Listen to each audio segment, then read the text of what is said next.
Hello student, स्वागत है आप सभी का आपके अपने यूट्यूब चैनल आईपी मैट अड्डा में। तो जैसे कि आप सभी लोग जानते हैं कि आज सैटरडे है और आज द हिंदू एडिटोरियल के सेशन में हमारा एक वीकली रिवीजन होने वाला है। जो वोकैबुलरी हमने वीक में की है उन सबको क्वेश्चन में मैंने फ्रेम कर दिया है, जो कि क्वेश्चंस आपके जिस तरह के एग्जाम्स में पूछे जाते हैं।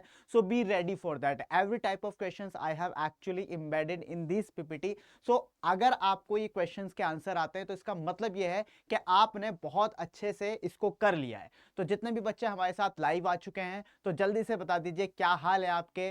Good morning one and all the students to you. आज जो है सैटरडे का सेशन है। आज आपको पता लगेगा कितनी वोकैबुलरी आपने सीखी है अब तक पूरे वीक के अंदर। ठीक है, तो मैं आज आपका समझ लीजिए आज आपका ये टेस्ट है। I would ask you 20 vocabs, okay, in different ways, whether in terms of fill in the blanks, whether in terms of synonym, antonym, मैं सब आपका पूछूंगा आज। ठीक है, तो जरा ध्यान से संभल कर आपको आंसर करने। 20 vocabs would be there, means 20 questions would be there।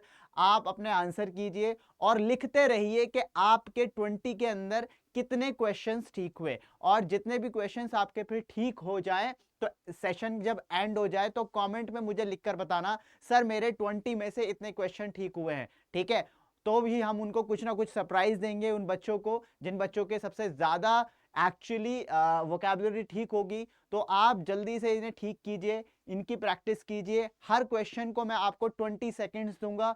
20 seconds में आपको चैट के अंदर आंसर करना है और अपनी कॉपी में भी लिखना है, नोटबुक में भी लिखना है, and then you will come to know कि आपने कितने क्वेश्चंस कर लिए। ठीक है, सबको समझ में आ रहा है भाई?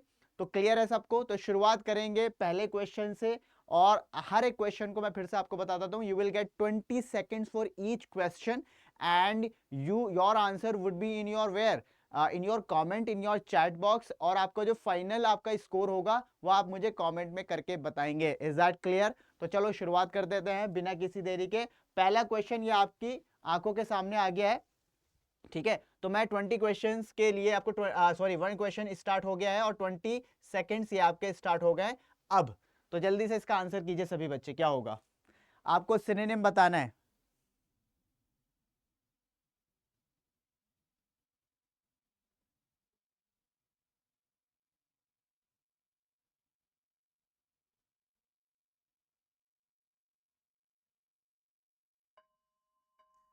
चलिए भाई, आपका टाइम समाप्त हो गया है। आपका टाइम बिल्कुल समाप्त हो गया है। तो जल्दी से मुझे इसका आंसर अपनी चैट बॉक्स में लिखते रहिए साथ साथ। ठीक है, लेकिन अब आपका टाइम समाप्त हो गया है और इसका जो आंसर है वो क्या है? इसका आंसर है बी, यानी जील इसका सही आंसर होगा। राइट, जील इसका क्या है? सही आंसर होगा। द राइट आंसर इज जील। जील का मतलब होता है उत्साह, एंथुसियाज्म। तो सिनोनिम ऑफ फर्वर, आपसे सिनोनिम पूछा था। तो चलिए नेक्स्ट क्वेश्चन पर चलते हैं, देखते हैं ये वाला आंसर आप कर पाओगे या नहीं। नेक्स्ट क्वेश्चन पर ओके, चलो नेक्स्ट क्वेश्चन पर चलते हैं। नेक्स्ट क्वेश्चन ये रहा आपकी स्क्रीन पर। आपको इसका एंटोनिम बताना है and your time starts now.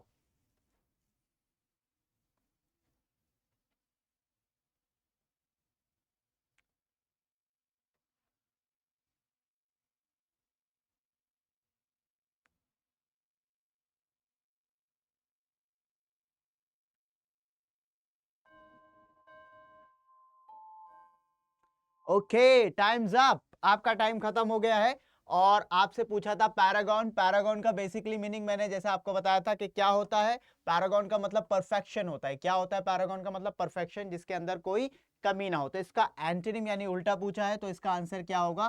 Flow. Flow का अंदर जिसके अंदर फ्लॉज होते हैं, कमियां होती हैं, तो एंटोनिम यानी इसका उल्टा आंसर फ्लो होगा।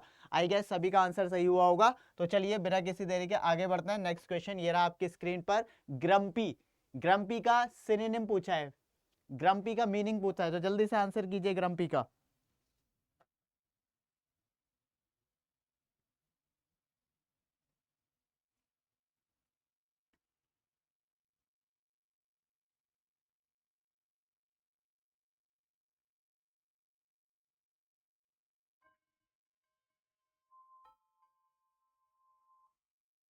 Okay, so times up. Grumpy होता है बहुत ही मतलब strange behaviour, irritable behaviour, frustrative behaviour. तो इसका आंसर क्या होना चाहिए भाई? अगर फ्रस्ट्रेटेड बिहेवियर है तो आंसर होना चाहिए इरिटेबल, राइट? क्या होना चाहिए इसका आंसर? इरिटेबल होना चाहिए। सो the right answer is generous नहीं हो सकता, जोवियल नहीं हो सकता, बूस्टफुल नहीं हो सकता, क्योंकि ये इसके सारे एंटोनिम्स होंगे। आई गेस आपको ये समझ में आ गया होगा और बहुत सारे लोगों के आंसर सही हो गए होंगे। लास्ट में आपको बताना भी है, राइट? बताना भी है, तो आपका टाइम स्टार्ट होता है नाउ। चलो भाई फटाफट फटाफट। अब ये आपको देखिए, आपको आंसर करना है basically fill in the blank के अंदर। मैं रीसेट कर देता हूं टाइम, यानी टाइम वेस्ट हो गया आपका, दोबारा से टाइम लगा देता हूं। क्वेश्चन नंबर 4 है, फिल इन द ब्लैंक के अंदर आपको ये आंसर चूज करना है। जल्दी से आंसर चूज कीजिए बच्चे।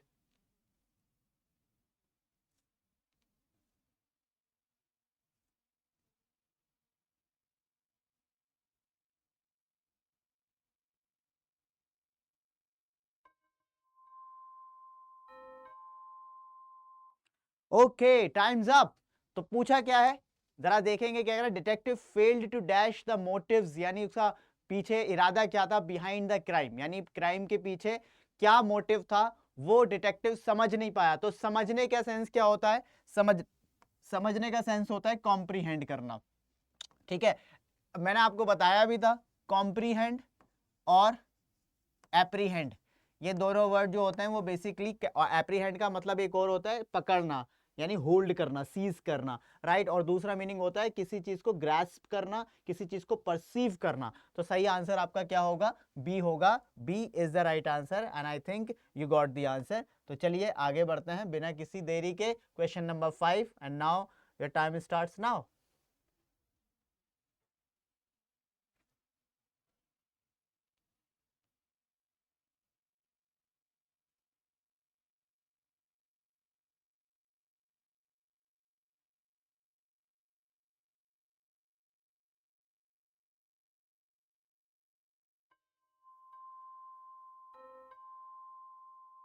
Your time's up.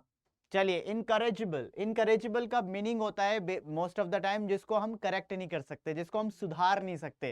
So the right answer should be, right answer should be what, sorry sorry C नहीं होगा, right answer should be what, can not be reformed. तो ये भी आंसर नहीं हो सकता, ये भी नहीं हो सकता, and this is also can not be an answer. तो incorrigible which can not be corrected, जिसको करेक्ट नहीं किया जा सकता, ये मैंने आपको पढ़ाया था, आई गेस आपको याद होगा, right?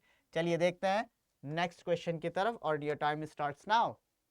Antonym of quell, quell का एंटोनिम बताना है, जल्दी से बताइए क्वेल का मैंने क्या मीनिंग बताया था?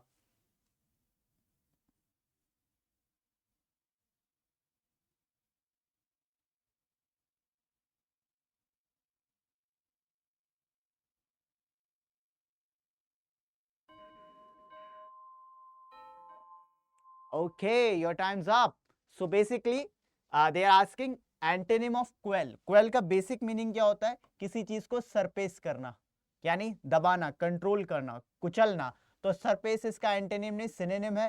काम करना इसका एंटोनिम नहीं, सिनोनिम है। किसी चीज को साइलेंस करना एंटोनिम नहीं, सिनोनिम है। सो the right answer would B agitate, यानी किसी चीज को उकसाना, उकसाना, किसी चीज को प्रोवोक करना, इन्वोक करना, राइट? तो चलिए भाई आगे चलते हैं बिना किसी देरी के। आई गेस आपका ये सही हुआ होगा। Now question number 7 and now time starts now, your time starts now. The word repercussion, ये वर्ड भी डिस्कस हुआ था, जल्दी से इसका आंसर करेंगे बच्चे।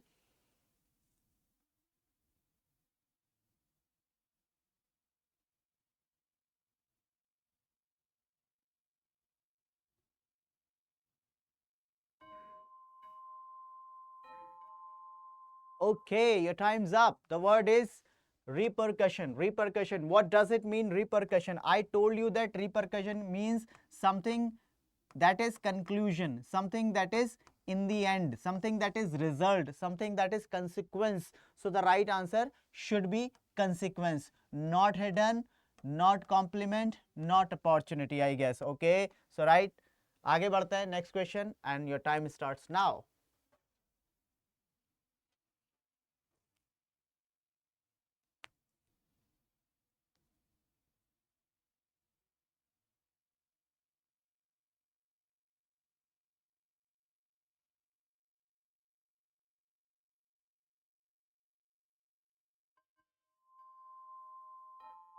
Okay, your time's up. So let's see the context of this sentence, after months of illness her body had become extremely what. देखिए एक्सट्रीमली यहाँ पे बेसिकली क्या मीनिंग आना चाहिए एक्सट्रीम का, यहाँ कॉन्टेक्स्ट के हिसाब से जो एक्सट्रीम का आंसर आना चाहिए should be weak, right, should be weak. तो वीक का सिनोनिम आपको क्या मिलेगा, फ्रेल। वीक का pompous means someone who is very arrogant, ठीक है। वॉसिफरस का मतलब जो बहुत बोलने वाला हो, वॉइस यानी लाउड वॉइस, तो ये भी इसका आंसर नहीं होगा। इवेसिव का भी मतलब यही होता है जो बहुत लाउड और बहुत ज्यादा परवेसिव, हर चीज में घुसने वाला होता है, तो ये भी इसका आंसर नहीं हो सकता। तो आंसर इज फ्रेल। फ्रेल का मतलब है वीक, जिसके धागे निकले हुए, जो टॉर्न आउट हो, वेयर आउट हो, राइट। तो चलिए आगे बढ़ते हैं, नेक्स्ट क्वेश्चन ये रहा आपकी स्क्रीन पर and your time starts now.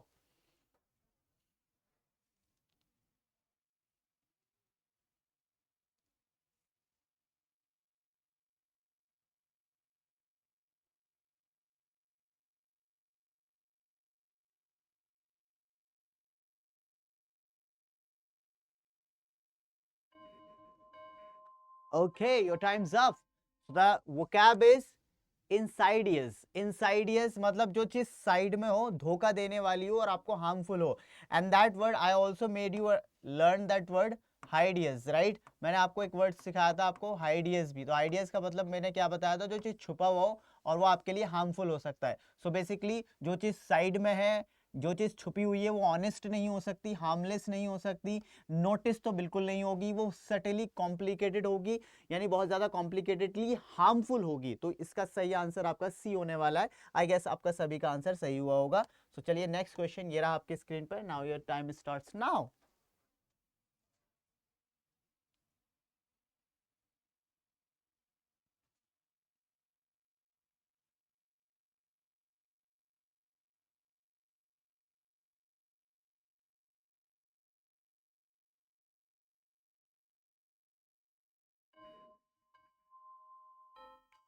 Okay, time's up. So the word is pernicious. Pernicious word that I made you learn. Pernicious means something which is very harmful. Something which is very harmful. So beneficial could not be the answer. Minor. Minor means come, mild. So this is not minor, this is major thing. Uncertain, that irrelevant answer of it. So the right answer should be extremely destructive, extremely harmful, extremely venomous, यानी जिसमें जहर भरा हो। विनोमस भी आपका harmful के लिए, obnoxious harmful के लिए यूज होता है। तो बहुत सारे वर्ड है, मैलिस, मैलिग्नेंट, ये सारे वर्ड आपके हार्मफुलनेस के लिए यूज किए जाते हैं। तो आगे बढ़ेंगे, नेक्स्ट क्वेश्चन ये रहा आपकी स्क्रीन पर, फटाफट देखेंगे। And now your time starts now. Antonym बताना है, ध्यान रखना, inscrutable, inscrutable.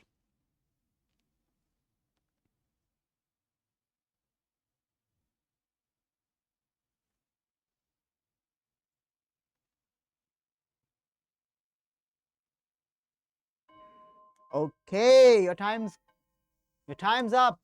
So basically antonym of inscrutable. So what does it mean, inscrutable? Inscrutable, understandable. Something which is understandable. Understandable, right? Understandable, which can be easily explained. So mysterious, something which has mystery, which is कुछ जिसमें रहस्यमय बातें छुपी हुई होती हैं जो आपको समझ में नहीं आएंगी। तो इसके लिए एक और वर्ड यूज कर सकते हैं, enigmatic, enigma, enigma, something, enigma, enigmatic, something which is रहस्य में, एनिग्मेटिक वर्ड यूज किया जा सकता है। Transparent, which is actually clear. Oh, inscrutable, no no, not understandable इसका मतलब होगा, सॉरी सॉरी, नॉट अंडरस्टैंडेबल, उल्टा मीनिंग मैंने बता दिया, sorry for that. Not understandable, तो ये इसका ये आपका इसका सिनोनिम होगा। ट्रांसपेरेंट जो क्लैरिटी के साथ हो तो समझ में आ जाएगा। कॉम्प्लेक्स जो बहुत ही कॉम्प्लिकेटेड हो तो ये इसका सिनोनिम हो जाएगा। ऑब्सक्योर का मतलब होता है जो क्लियर ना हो, अनक्लियर हो, क्या हो, अनक्लियर हो। जैसे हम एक और वर्ड यूज किया जाता है अनक्लियर के लिए, एम्बिग्युअस, ठीक है। क्या ये वर्ड यूज होता है, एम्बिग्युअस, एम्बिग्युअस यानी something which is not clear. So obscure is also that word. So the right answer would be B. Next, your time starts now. A fastidious person. Who is a fastidious person?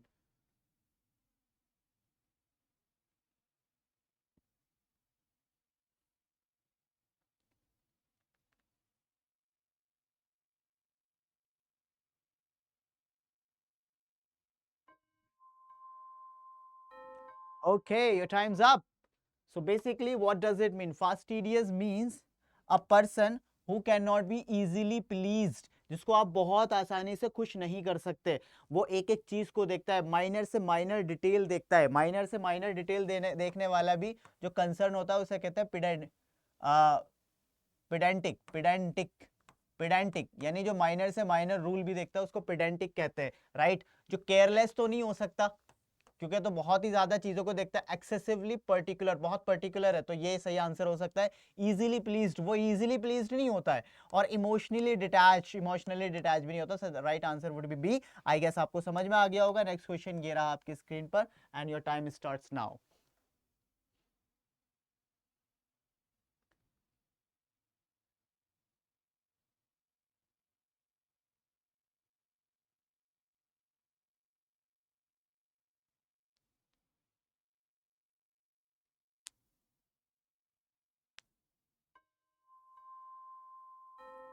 Okay, your time's up. So let's see the context of this sentence. The student remained what? I don't know. Refusing to follow even simple instructions means ये जो student है ये simple instruction को भी follow करने के लिए तैयार नहीं है. तो he is something like stubborn, बहुत ज़्यादा जिद्दी है और जो है जो अथॉरिटी की बात को नहीं सुनता है. तो वो बेनीवोलेंट तो नहीं हो सकता क्योंकि benevolent a person who is something who gives benefit to others. So he will listen. Frail means something which is very weak, and obscure means something which is very unclear. So the right answer would be recalcitrant. Recalcitrant means a person who does not actually heed or actually take attention or actually pay attention, pay attention to the authority and doesn't listen to them. Okay, so that is called recalcitrant. Okay, so now let's move to the next question and your time starts now. Vociferous या vociferous most nearly means.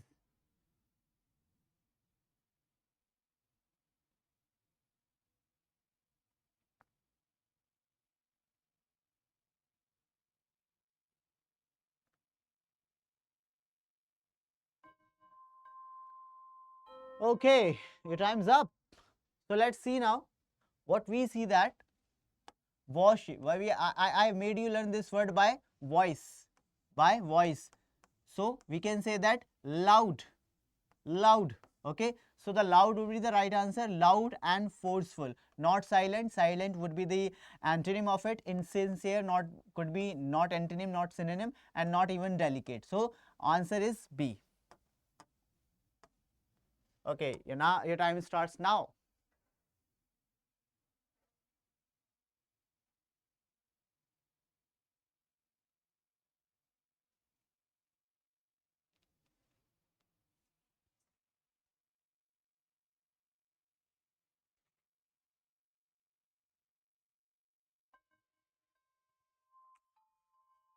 Okay, your time's up. So the answer is absolutely speaking fluent and persuasively. A person who speaks and the audience listens to him because they speak very well. Okay, so this is the answer of eloquent. Eloquent means someone who speaks very good and people listen to him. Next question. This is your antonym of redundant.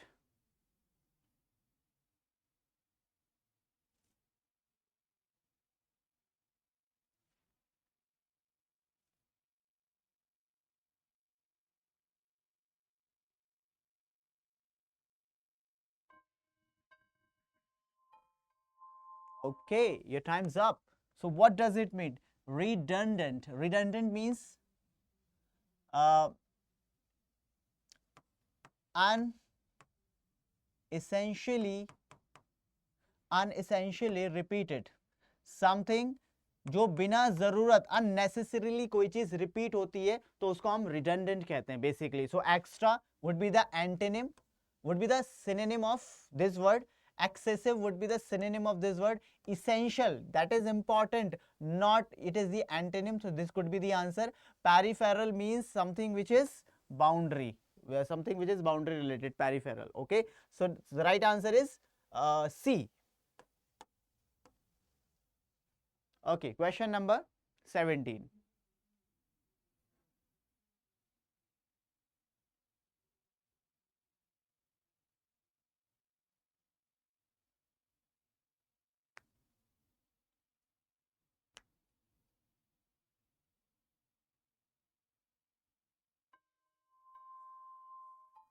Okay, the time's up. Now see the context. The meaning of the text was so dash, even experts struggle to interpret. Means the meaning of the text is not clear. So the paragon, what does paragon means? Paragon means something which is perfect. So this could not be the answer because we need a negative ones. Obscure, that means unclear. Unclear. So we can say that this could be the answer because the sentence demand, the context demands something which is not clear, and that is obscure. So the B answer would be correct. Frail means weak. So there is no context of weak in this question, so can be eliminated. Grumpy means irritated behavior, so this could also not be the answer. So next question, बिना किसी देरी के, and your time starts now. A benevolent act isn't that benevolent. What is benevolent?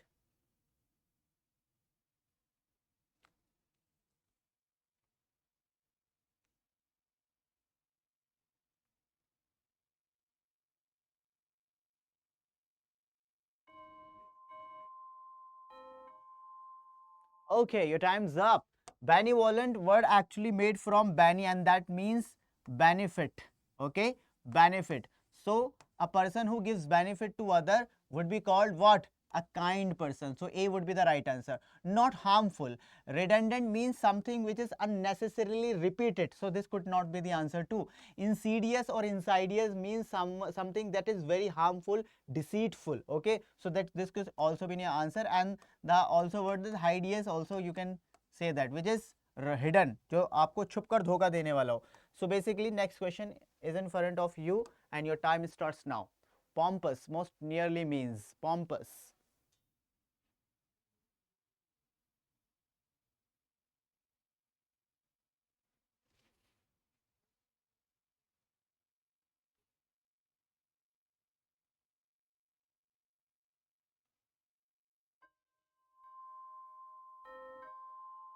Okay, time's up. So basically pompous most nearly means, pompous means someone who is very arrogant and self-centered, who gives only important to only self. So the answer would be what? Self. Not humble at all because he is very arrogant. Modest, can't be modest, and tired, irrelevant answer. So next question and the last question it is. Your time starts now. This is the last question of this session. Please answer.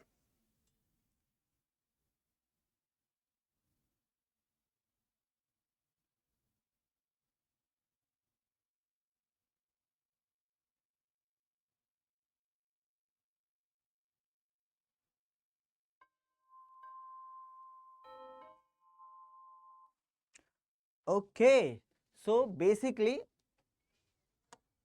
time's up and his answers were so dashed that no one could get a direct response.